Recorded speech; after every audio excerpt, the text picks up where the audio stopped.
Morning all my dear students, welcome in yoga class. आज की yoga class में आपका स्वागत है। आज की योगा क्लास का जो विषय है वो है ध्यानात्मक प्राणायाम। आपने प्राणायामों की श्रृंखला में अभी तक क्रियात्मक प्राणायाम किए हैं, लेकिन अब हम चलते हैं ध्यानात्मक प्राणायाम की तरफ। महर्षि पतंजलि के अष्टांग योग के तहत चौथा अंग जो प्राणायाम है उसके तहत आज हम जानेंगे भ्रामरी, उद्गीत और प्रणव। तीनों प्राणायाम अनुलोम विलोम के बाद किए जाते हैं।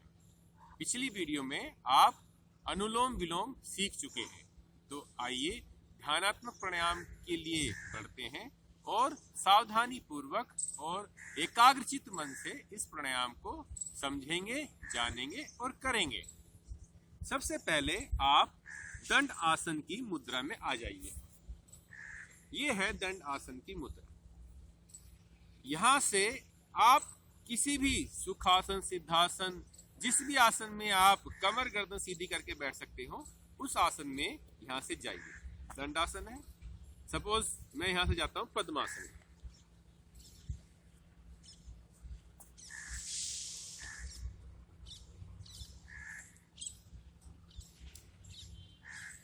ये हो गया पद्मासन। यथासंभव अपनी क्षमता और शक्ति के अनुसार ही आपको करना चाहिए। पद्मासन के उपरांत जब आप पद्मासन में बैठ जाएंगे तो जैसे मैंने कहा, किसी भी प्राणायाम या योग को प्रारंभ करने से पहले आपको प्रार्थना करनी होती है। तो आइए सबसे पहले प्रार्थना के माध्यम से इस योग कक्षा का शुरुआत करते हैं।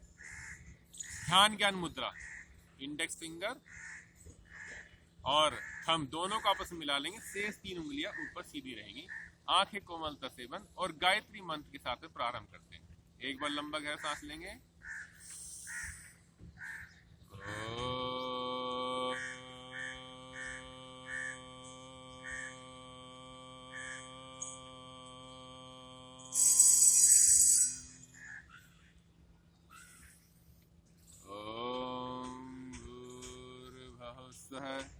तत्सवितुर्वरेण्यं भर्गो देवस्य धीमहि धियो यो नः प्रचोदयात्।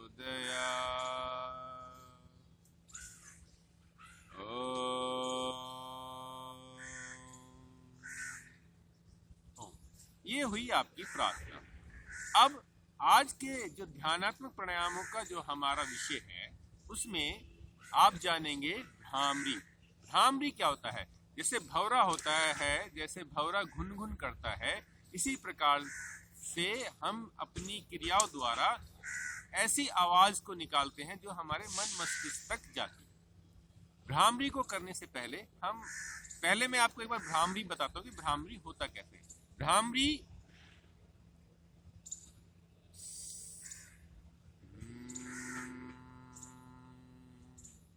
ये है भ्रामरी प्राणायाम। लेकिन अब हम इसे कैसे करें, तो इसकी जो तकनीक है उसको हम पार्ट्स में जानेंगे। सबसे पहले आप अभ्यास करेंगे, अपने होठों को बंद करेंगे और जो अपनी जीभ है उसे ऊपर तालू से लगाना है। ऐसे होठों को बंद करना है, जीभ को तालू से लगाना है और ओम बोलना है, लेकिन होठ बंद रहेंगे। जब आप ओम होठ बंद करके बोलेंगे तो जैसे भंवरा गुनगुन करता है इस तरह की आवाज आपको सुनाई देगी। कैसे?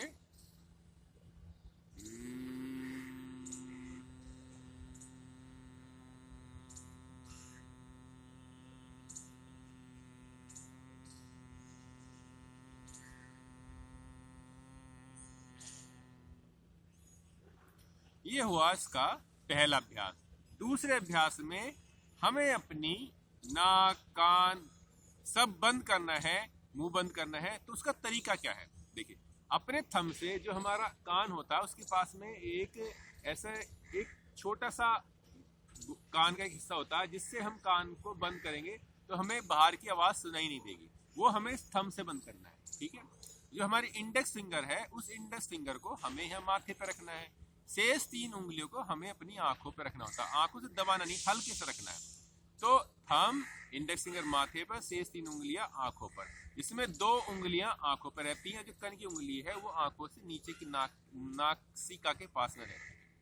इसी तरह से हमें दोनों साइडों से इस मुद्रा में अपने आप को रखना है। ठीक है, अब देखेंगे कि हमें अपने हाथों को कैसे रखना है।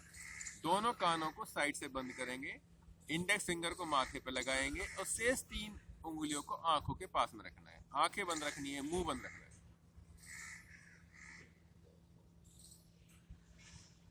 ये हुआ हमारा हाथों की पोजीशन या हाथों को सही स्थान पर रखने का तरीका। अब दोनों को जोड़ते हैं, दोनों तकनीकों को जोड़ने का प्रयास करेंगे। पूरी जब तकनीक को आप सीख जाएंगे तो आपको पूरी तकनीक को समाहित करना है, उसे योग करना है, उसे जोड़ना है। कैसे? इंडेक्स फिंगर अपने थंब से अपने कानों को बंद करेंगे, इंडेक्स फिंगर को माथे पे रखेंगे, शेष 3 उंगलियों को आंखों पे रखेंगे, लंबा गहरा सांस लेंगे और ओम की ध्वनि करनी है, लेकिन होंठ बंद रहेंगे और जीभ को तालू से लगाना है। इसे आपको 5 से 6 बार कर सकते हैं। करेंगे बच्चों?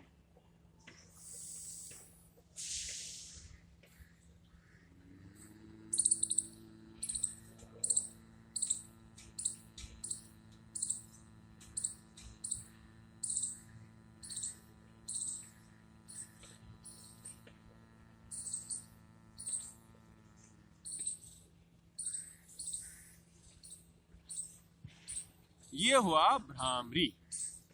क्योंकि तीनों जो प्राणायाम है वो ध्यानात्मक प्राणायाम है, तीनों एक दूसरे से जुड़े हुए हैं। तो भ्रामरी के बाद में आता है उद्गीत। उद्गीत क्या होता है? उद्गीत में आपको ओम का उच्चारण करना होता है। होठों को ज्यादा नहीं खोलना होता, होठों को हल्के से खोलना है और ओम का उच्चारण करना है। कैसे? कमर गर्दन सीधे रखेंगे, ध्यान मुद्रा रखेंगे। भ्रामरी के बाद में उद्गीत, लंबा गहरा सांस लेंगे और सांस को हल्के हल्के छोड़ना है ओम की ध्वनि के साथ।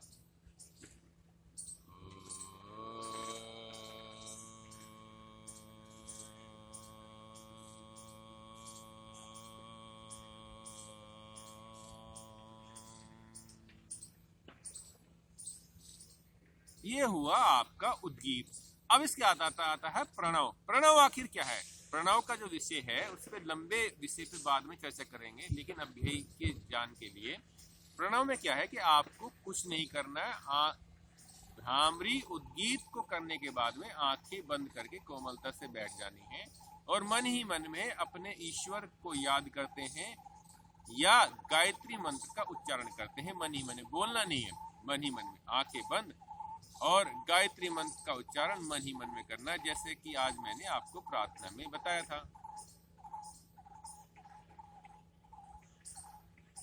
मन ही मन में गायत्री मंत्र का उच्चारण।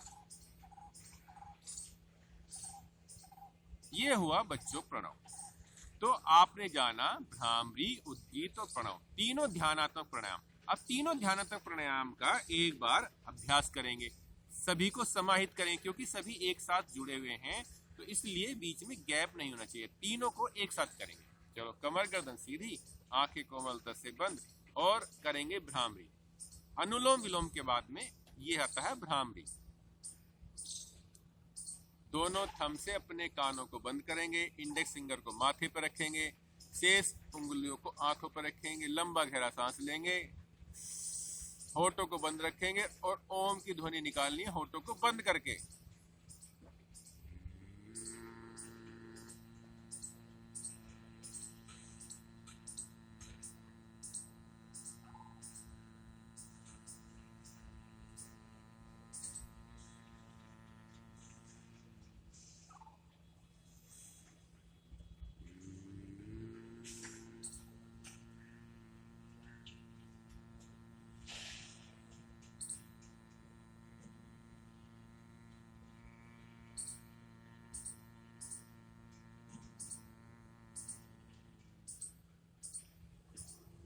अभ्यास के लिए मैंने आपको ये 2 बार बताया है, आप इसे 5 से 6 बार कर सकते हैं। अब भ्रामरी के बाद में आता है प्रणव। प्रणव को आपको ओम की ध्वनि निकालनी है, आंखें बंद रखनी है, सांस लेंगे और ओम की ध्वनि सांस छोड़ते हैं।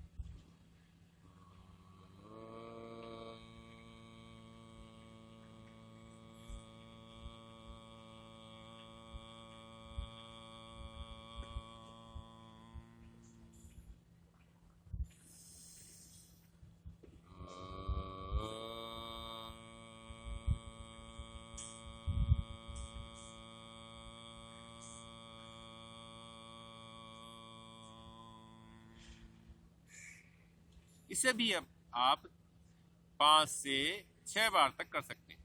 अब इसके बाद में आता है, उद्गीत के बाद में आता है प्रणव। प्रणव में आपको आंखें बंद रखनी है और अपना ध्यान अपनी सांसों की गति पर रख सकते हैं, और साथ ही साथ बिना बोले गायत्री मंत्र का जाप अपने मन ही मन में करना होता है। कोई आवाज इधर उधर से आपको नहीं आती, अपना पूरा ध्यान अपनी सांसों की गति पे और साथ ही साथ गायत्री मंत्र का उच्चारण मन ही मन में।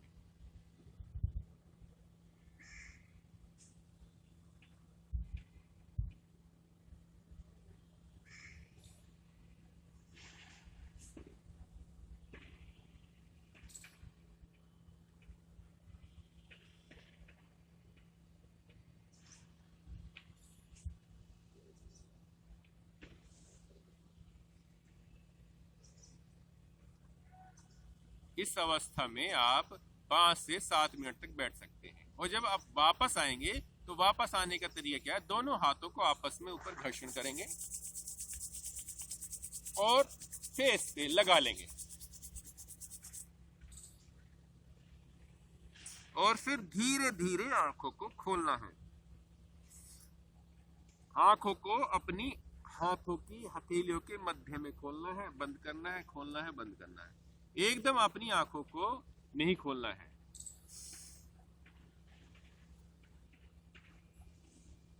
तो बच्चों, ये हुआ हमारा ध्यानात्मक प्राणायाम, जिसमें आपने जाना भ्रामरी, उद्गीत और प्रणव।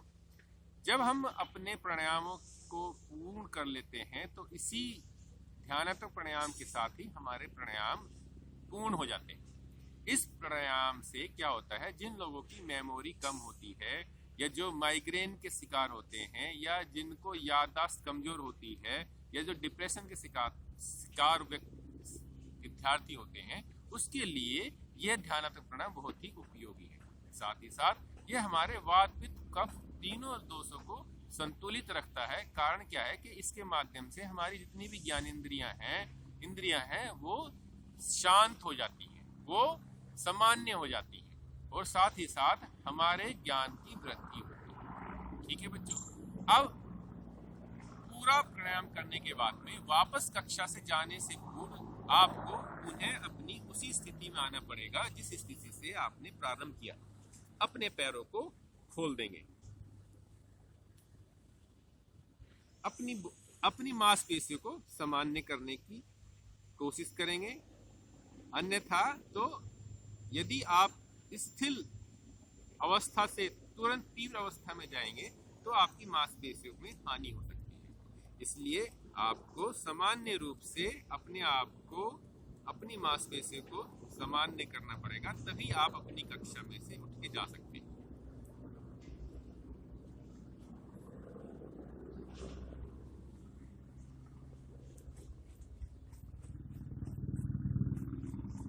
और इसके बाद में प्रार्थना समापन की। आप यदि लंबा प्रार्थना ना करो तो सिर्फ लंबे गहरे सांस के बाद 3 बार ओम बोल सकते हो। कैसे?